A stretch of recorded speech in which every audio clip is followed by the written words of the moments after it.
Morning. My name is Boris Astardzhiev, and I work for Smartcom Bulgaria, the R&D department.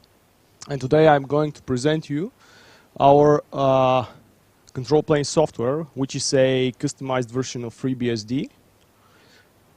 Well, a few words about the company. Smartcom Bulgaria has been in the scene since 1991, and we have approximately 100 employees at present. We're split into three main departments: integration, microelectronics, and research and development. The integration, well, my colleagues there do deploy certain appliances for different projects, mainly Juniper, Infinera, audio codes, etc. And microelectronic stuffs, well, they create or actually invent techniques for making chips, mainly MEMS related. And the R&D department, this is where I am. Well, we are about 15 people, and we try to create actually network appliances for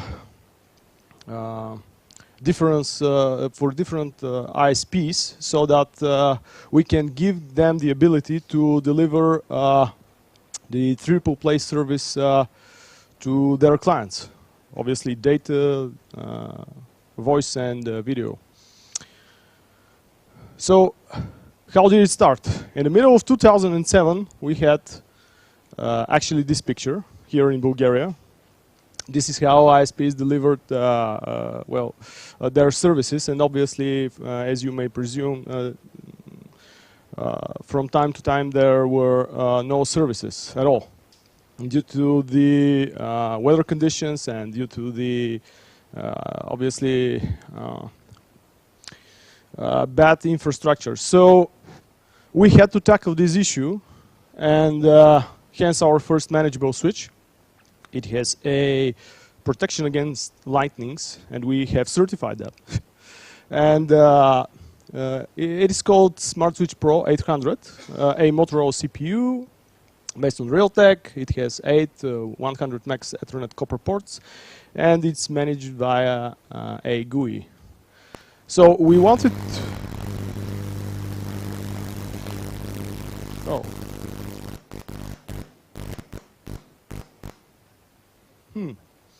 So we wanted to push things further. Okay, everything's okay. And here's our next family of switches called GSV1. Oh, come on. Sorry? Yes, I have. Okay.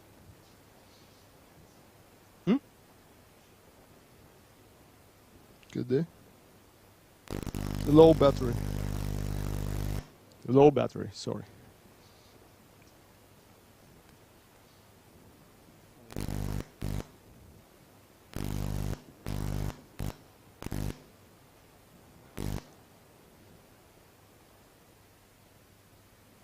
So,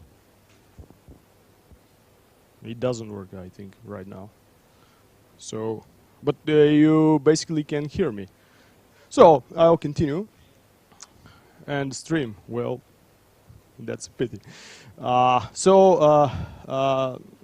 This is how we wanted to push things further. Hence, we created our second family of switches called GSV1. They were ARM9 with ARM9 CPU based on Marvell chipsets, and they either have 24 or 8 100 MHz Ethernet copper ports, or 2 1 gig ports. They were Linux based, and actually the main focus was such that we they were able to deliver a triple play service. But in the middle of 2010, we had plenty of issues actually finding components and parts for manufacturing these switches. And can we disable it?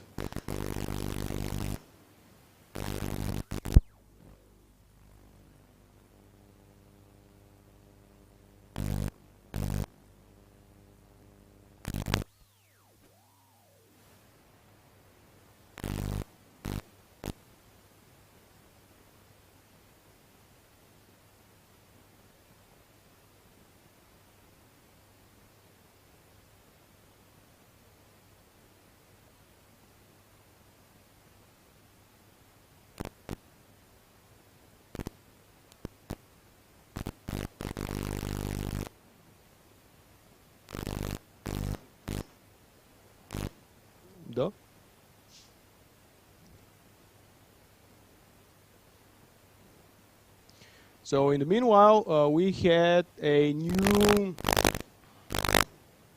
That's bad. Oh, well, I disabled it, but obviously the problem is there, in my opinion. Well, the new requirement was such that, or actually, whether we could create a layer 3 hardware switch, obviously a router. And we started contacting several vendors, for instance, Broadcom, MediaTek, formerly Relink, I think, Realtek as well, and Marvell. And well, only Marvell gave us a chance. We opened, actually, we have signed an NDA so that they could handle us their documentation, and they proposed us 2 system on chips. Obviously, the great thing about them was that this is how we could address the customer's requirements. We could redesign GSV1, and the great thing, to me, in my opinion, was such that they actually have identical registers, so that we could deploy a single system and just trim some of the features and actually have 2 different switches. So the new appliances, LGSR, layer 3 distribution switch, and GSV2, an access switch substituting GSV1. They were all, well, the switches aforementioned, they were all designed from the ground up in Smartcom Bulgaria, both hardware and software. So a few words about LGSR's hardware. It is a Marvell system on chip, ARM v5 CPU with a single core one, actually 800 MHz clock speed, 512 megabytes of memory, and 512 USB flash disk. It has a modular architecture, hot swap architecture, 24 1 gig ports and up to 4 10 gig ports. So a few words about the layer 2 features and layer 3 features as well. Well, we support up to 16,000 MAC addresses in hardware. We support jumbo frames, VLANs, obviously stacking. Layer 3, there are 30,000 TCAM entries for routing, 4,000 of which are for ARPs. We obviously support ACL-based routing and ACLs. QoS, IP multicast, storm controls, and what's more. A few words about GSV2's hardware. Well, it actually has a similar system on chip in it. We put a little less memory there, 128.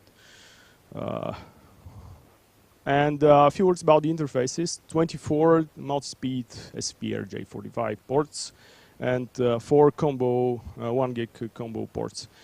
So this is actually a trimmed version of the LGSR here. So this is the brand name, tone for LGSR.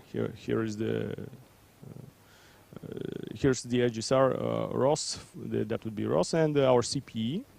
Again, the main focus was such that we deliver the ability to our customers so that they can deliver the triple play service to their customers. And so, enough with the introduction. The software choice, why we choose actually FreeBSD. Why? Of course, due to the BSD license, it's more commercial friendly.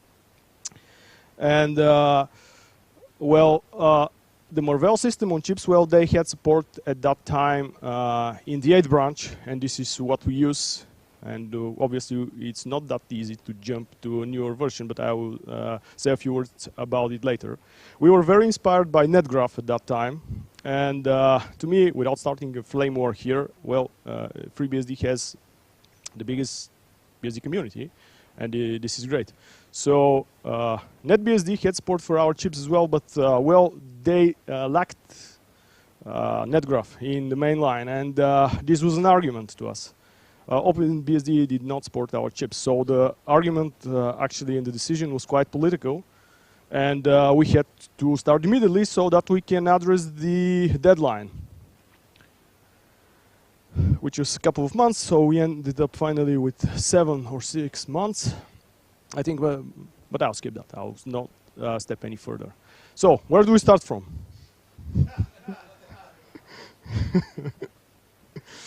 Well, to be honest, in terms of chronology, well, hardware and software, well, they went in parallel. It's not just, okay, here's the hardware. The guys in the hardware team had to actually design it and so forth. So we ordered a demonstration board so that we can start from somewhere with our software, obviously. And now this will take that we have the hardware for granted. So we use Uboot so that we can initialize it initially. We use its API so that we can connect it to the FreeBSD loader. So the main idea is so that we can export to the FreeBSD loader the callback so that we can read from our USB disk, hence we can read our kernel. And you use the UB loader for that, great project.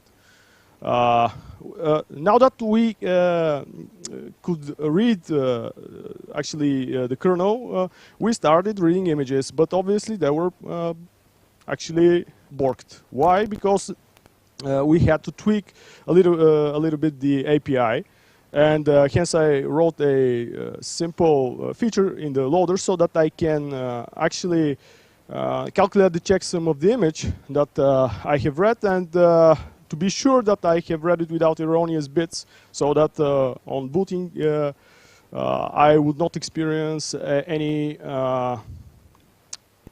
let's say, crashes and hangs. So let's boot the kernel and say a few words about its design. First of all, let's split it between hardware and software.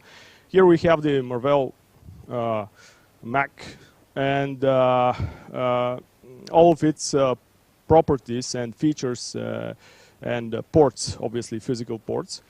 In kernel space, we have a CPU port that represents, and this is the place where we receive the intercepted packets.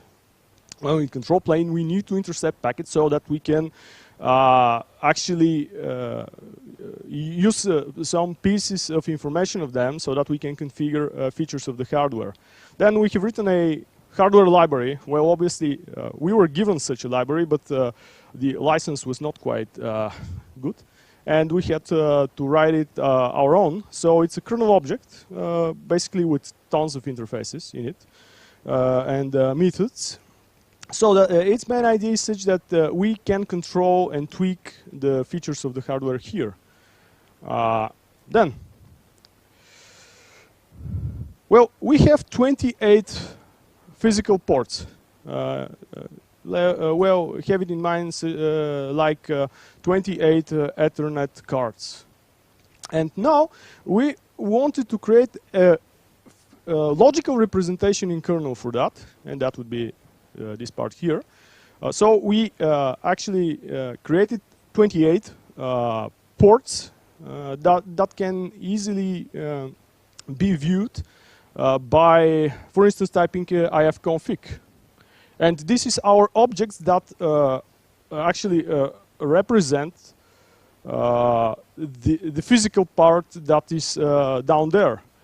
So in user space, we use plenty of userland, daemons, tools, facility, etc. They communicate with the kernel, of course, through various interfaces.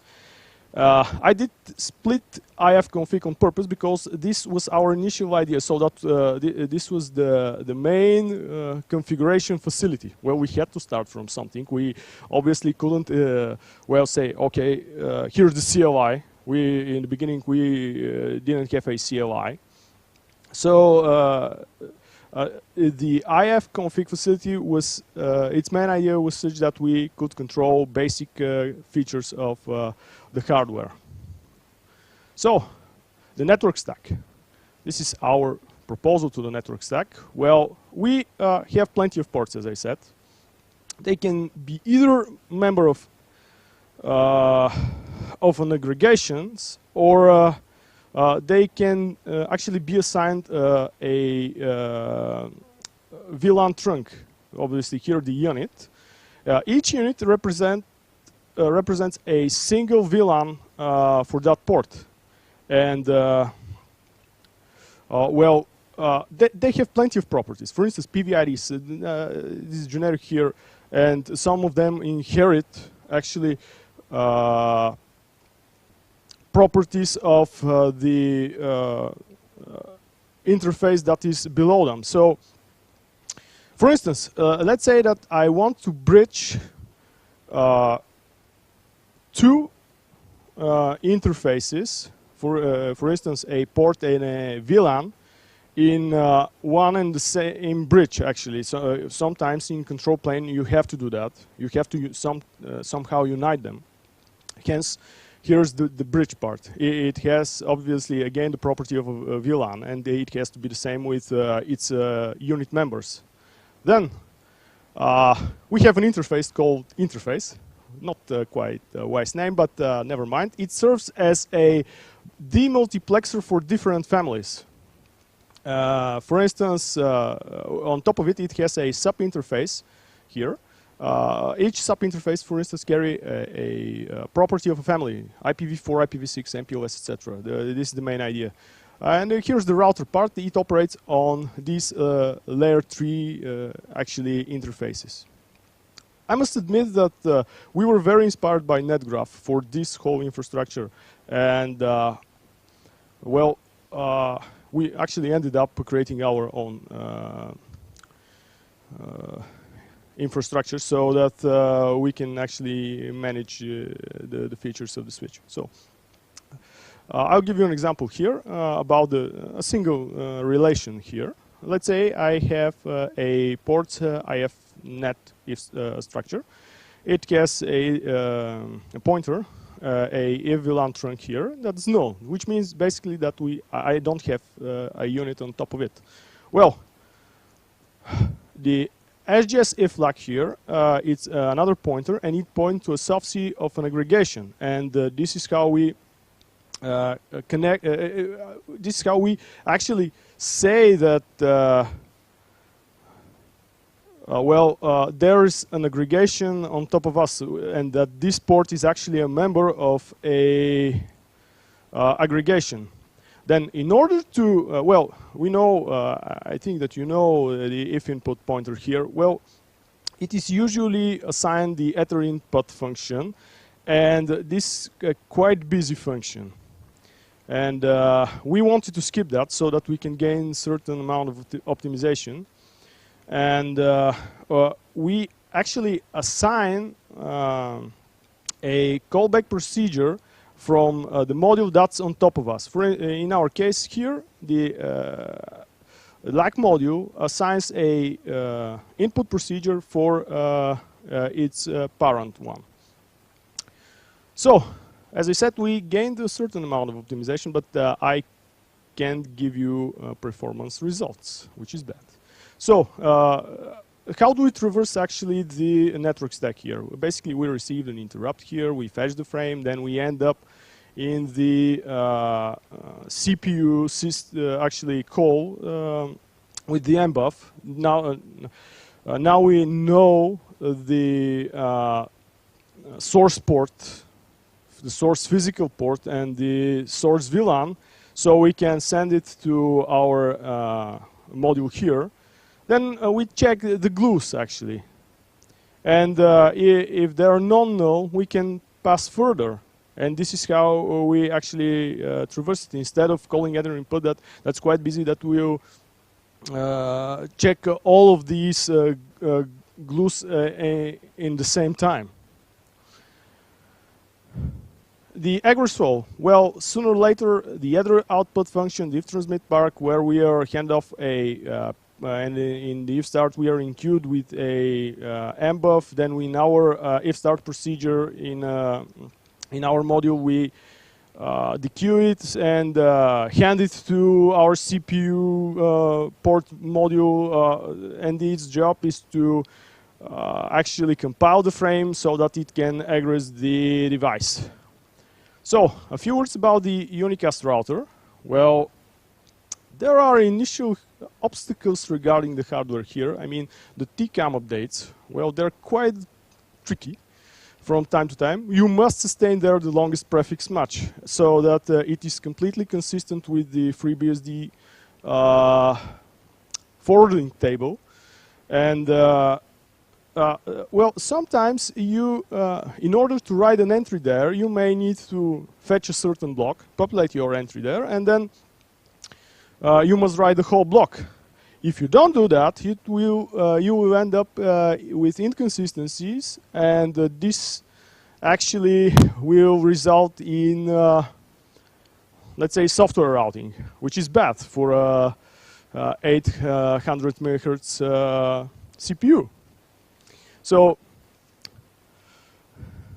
how do we actually populate our hardware? Well, we need to intercept traffic for some time. I mean, we need to trigger ARPs. When two directly connected hosts want to view each other from different ports and in different VLANs, why not? We need to actually eavesdrop this communication with the ARPs. So we have placed a hook in ARP input. Well, in order to actually intercept traffic, we need to actually intervene with the routing messages system so that we can update network prefixes in the TCAM, so that it sooner or later will give us some of the traffic so that we can actually control the TCAM. And we have placed a hook into RT dispatch so that when there is a bundle of routing messages, we can immediately go and populate the TCAM. The multicast router, well, we use FreeBSD's implementation options M routing. To me, it kind of works well in our application. We need, again, to intercept multicast data traffic in CPU so that we actually know the source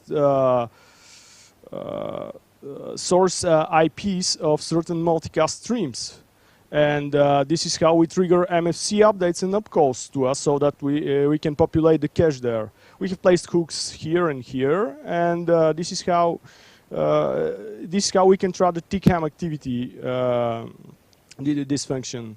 Well, the hardware gives us this ability, and we need it because from time to time when we are, for instance, a first router and a rendezvous point, we are obviously flooded with tons of multicast streams, and we intercept traffic for a second, and then we insert, for instance, a drop rule so that and track the TCAM activity so that we can sustain the cache there. Well, the MFC upcalls are handled by a daemon in user space, and its main job is to actually populate the cache in kernel. A few words about useful tools and implementation. Well, we use plenty of facilities here.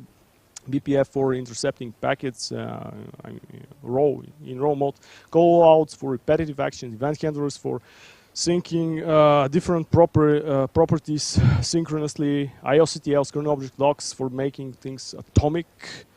Well, sockets, syscontrol, syscalls, etc. And in user space, we have, in the beginning, used lots of awk and set operations here on ifconfig, route, sh. And, well, we wrote actually a tool that is able to read certain well, to read all of the registers of the hardware so that we can track down bugs and misconfigured features. Then, a few words about the layer 2 features. Actually, I've tried to generalize them here in terms of control plane. Well, first part, they're mainly interface property related. I will enumerate some. VLAN tagging, kunku, auto-learning, link transitions, dampening, static MAC addresses. They look very different, but in the same time, they're just properties of certain objects in our network stack. And the main idea is, the simple idea is, okay, we want to create a VLAN. We issue an IOCTL, create a VLAN, and it creates an object that represents the physical part. Then the VLAN interface is responsible for contacting our hardware library so that we can program the controller. Okay, another example. We want to intercept IGMP packets. Good. Then say it to the VLAN, and its job is to contact again the library, and this is how we will interpret IGMP packets in control plane. Actually intercept. The second category, packet interception oriented, LACP, RSTP, IGMP snooping, where we have to process certain group memberships, DHCP snooping, where we need to track certain states, insert option 82. And obviously, a great feature here, we are able to insert an allow rule in the ACL so that only DHCP authorized persons may have internet access. Well, another example. Now that I can intercept IGMP packets, I can create a daemon, IGMPD. Its main idea is to intercept IGMP packets for slot 3, port 1, VLAN 10. This actually, I'll say pair. And then as soon as I receive certain membership requests, I can issue an ISTL so that I can program the hardware so that it will duplicate traffic instead of doing it in software. The other three features, again, mainly packet interception oriented, unicast routing, inter-V1 multicast routing, policy-based routing.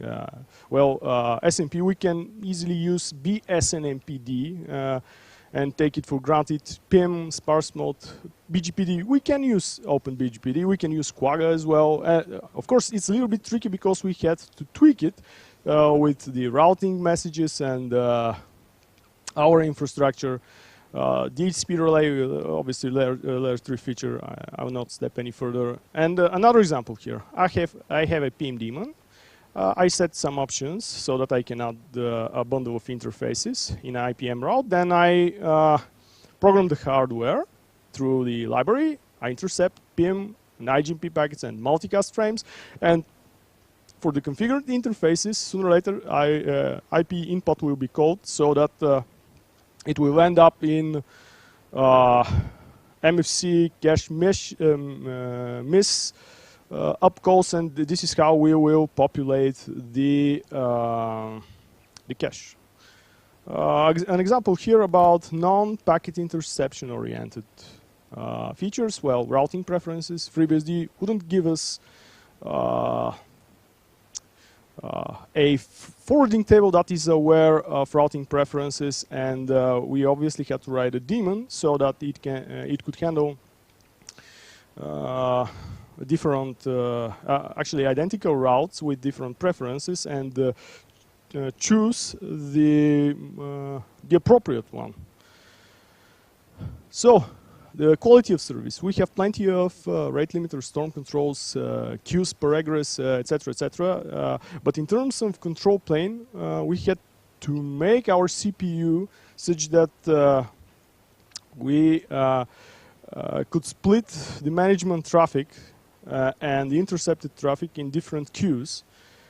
Because if we don't do that, we may end up with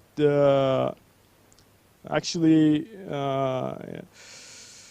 the case that we would be unable to actually manage our switch, and this is bad. Then, now that we have packed all of this stuff, how do we upgrade it? How do we hand it to our customers? Well, we use a modified version of NanoBSD. To me, a great project. It gives redundancy. We made it to have 4 slices. We use UFS for that. We have 2 root file systems. One of the 2 root file systems is active. we have a config slice for holding configurations, and we have a miscellaneous slice for testing purposes, for instance. Well,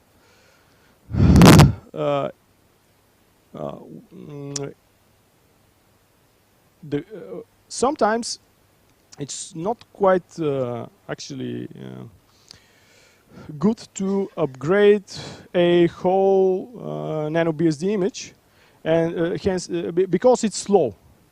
And well, it will not actually spoil the service, but it's slow and sometimes it's not necessary. So I've ported the port collection to our needs, so that it's a pretty customized one, and it is so that it is focused on partial upgrades, and it may cross-build certain facilities of our software. Well. Obviously, there will be little or no service disruption. Well, we upgrade the kernel, we will have service disruption. But if I want to update a certain tool that is able to read certain counters, and I tend to update its source quite frequently, well, maybe handing a single package to the customer is obviously the right approach here. So, as I said, it's convenient for partial upgrades. Now, a few words about the CLI, where nowadays we have a CLI. It's based on Clish, and it's a Cisco-like CLI. It's hierarchical. We use Lua and shell scripting in it, and we use SQLite 3. The interesting here is that it's commit-oriented instead of enter and shoot, as the Juniper CLI, as the Juniper's approach. And now it's the desired way for configuring the device instead of just issuing ifconfig shell scripts and etc. etc. A few words about the developing issues. Well, the ARM debugging, in both in kernel space and user space. Well, in kernel space we may use a JTAG, and we can trace the kernel at some point. But in user space it's quite hard in the 8th branch, so we have to cope with that. We, of course, obviously do crash inspections. We use classic dumps to a swap partition, or we use netdump. Great project. Well, backtraces and traces are hard as well. But to me, the toughest part is that sometimes I have to import certain patches and new stuff from FreeBSD, and that's hard because the 8 branch is lagging behind 9 and 10. So the toughest part is that it's hard that we track latest versions of FreeBSD. A few words about the quality assurance for all this stuff. Well, of course, we do plenty of black box testing and equivalence partitioning, boundary value analysis. We stress test our software, exploratory test, interoperability tests with Juniper and Cisco, 410 extremes. Of course, testing in real topology, and we automate that. Hence, we have regression tests through the CLI and through the SNMP protocol, and we use TCL for that. A few words about the future development here. Obviously, we have to work on IPv6, and we support now only IPv4, but I think it's quite okay for now. We maybe need to focus on supporting VRFs. The hardware gives us this ability, but we have to enhance the software. Well, stacking. Maybe it's a good idea to make the switch, or actually a bundle of switches, act as a single one, and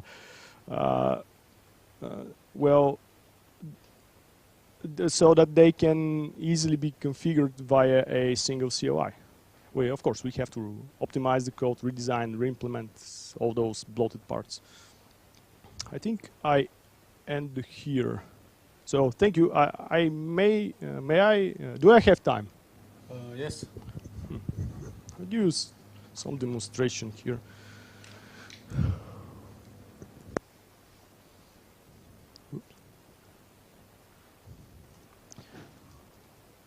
So here you are plenty of actually interfaces.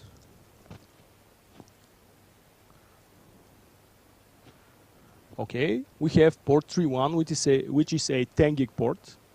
It is a member of an aggregation. Here is our CLI. Plenty of configurations here. We have lots of VLANs. Well, what else? I think that currently there is a TV connected to this switch, so I will check its memberships. Well, I have this group now, and it is delivered to a listener in VLAN 599. I think that's Sky Sports HD. I don't know. Well, I'll stop here. There's plenty of more demonstration I can make, but I will leave some time for questions.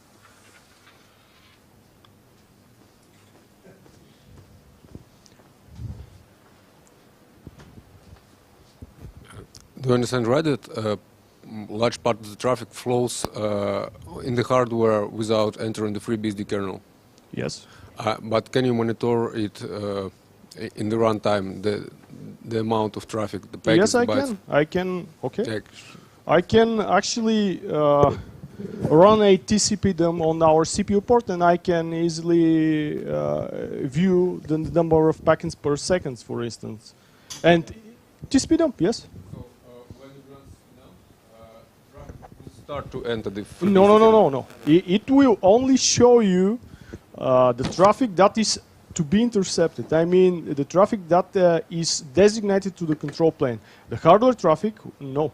I mean, the hardware router will, or for instance, the layer 2 switching will not end up in the CPU. Of course, but if you run dump, you will only see the control plane traffic. But can you monitor online at least the amount of hardware traffic? Of course. Well, here.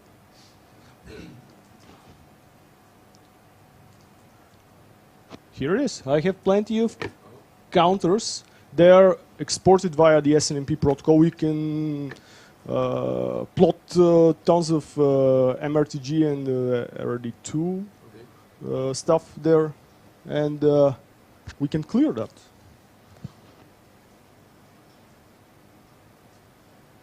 Oh, there's that. They start ticking again. Can you give me the dead microphone that my voice won't go through? I will pretend to speak into the microphone. So 2 questions. One is, are the chips you're using still supported under FreeBSD 10 or only under 8? The Marvell chips. I think that they are supported in 10. Okay, so there's no reason you can't go to 10 other than the fact you have legacy code. Well, there is a reason. Which is? The reason is such that, well, we have tested the 8-branch extensively. And we haven't encountered crashes and certain stuff there. If we jump to another branch, we must test it again extensively so that we discover undiscovered bugs there. Okay, so it's a testing It's kind issue. of risky. We may focus on doing that. Well, we may need to make our actually software as a module so that it is detached from FreeBSD to some amount, but it's kind of tricky. Okay, and the hardware library, is there a well-defined API? Or is it just DMA commands to control the hardware? Well, we use the kernel object infrastructure, where we create an M file, a M file, and there you create, actually describe the methods. and this is what we use. Okay. And is any part of this committable back to FreeBSD? So, well, I have given some, well, let's say, parts or bugs, but well, not the whole stuff, not the whole thing. Yes. Somebody else? Anybody?